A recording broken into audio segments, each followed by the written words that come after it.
यो मनको रोग जान्ने चाहिँ कसरी होला? मान्छेले शरीरमा भएका रोगहरू त सबै थोक भन्दा त डायग्नोसिस गर्न विभिन्न उपकरणहरू हुन्छ होइन? अब एक्सरे गर्नेदेखि लिएर त्यो प्याथोलोजी टेस्ट हरेक गरेर हुन्छ। यो मनको रोग पत्ता लगाउने चाहिँ के विधि छ? मनको रोग पत्ता लगाउन निकै गाह्रो छ।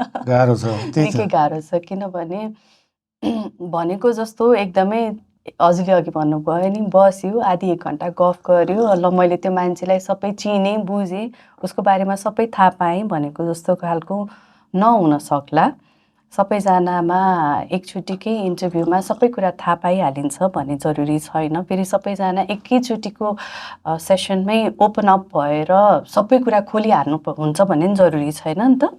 त्यसैले जति शारीरिक रोग पत्ता लगाउनलाई हाम्रो अब जाँच गरेर हुन्छ, फिजिकल एक्जामिनेसनहरू हुन्छ, ल्याब टेस्टहरू हुन्छ, स्क्रिनिङहरू हुन्छ, सिटी एमआरआईहरू भन्यो, अरू कुनै स्क्रिनिङहरू गरेर ओके यो डायग्नोसिस हो, यो उपचार हो भनेर हामीलाई सजिलो बनाउन सक्ला। त्यति दिमाग खोतलेर कुराकानी गरेर त्यो के कारणले यस्तो भइरहेको छ त भनेर बुझ्नको लागि अलिकति गाह्रो हुन्छ। बिरामीसँग बसेर बुझेर उसको परिवार नजिकको मान्छेहरूसँग उसको व्यवहार, आनी बानी, बोलीचाली के कारणले व्यवहारिक समस्याहरू आइरहेछ, कहिलेदेखि यो मुडमा चेन्जेसहरू आइरहेछ, इमोसन्समा चेन्जेसहरू आइरहेछ, पहिला कस्तो खालको मान्छे थियो, अहिले किन यस्तो भइरहेको छ भनेर धेरै गहिराइमा कुराकानी गर्नुपर्ने हुन्छ। त्यसैले हामीहरूलाई चाहिँ अलिकति जुन भनिन्छ नि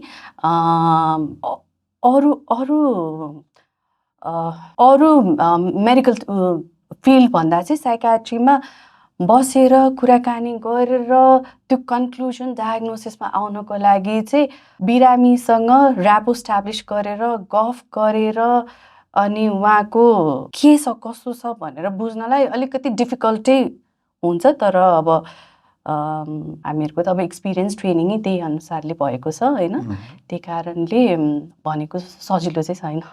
यसको उपकरण विधिहरू त्यस्तो कुनै छ मनोरोग जाँच्ने त्यस्तो, अथवा मानसिक रोगलाई डायग्नोसिस गर्ने खालको चाहिँ अहिलेसम्म त्यस्तो केही बनेको छैन।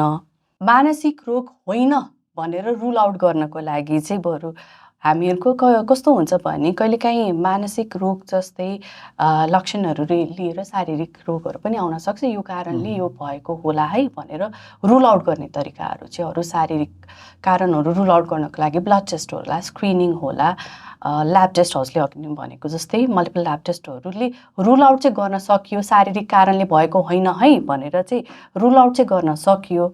तर कुनै इन्टरभ्यू नै हो, बिरामीसँग बसेर बिरामीको परिवारसँग साथीभाइसँग बसेर इन्टरभ्यू नै हो अहिलेसम्मको डायग्नोसिसको विधि। अहिले एटलिस्ट नेपाल जस्तो ठाउँमा चाहिँ हामीहरूले अरू कुनै टेस्ट स्क्रिनिङबाट बिरामीलाई हुन्छ नि, ल्याब टेस्ट प्याथोलोजिकल टेस्ट स्क्रिनिङबाट बिरामीलाई डिप्रेसन भएको, एङ्जाइटी भएको, साइकोसिस भएको हो भनेर यसरी पहिचान गर्ने उपकरण भनेको छैन।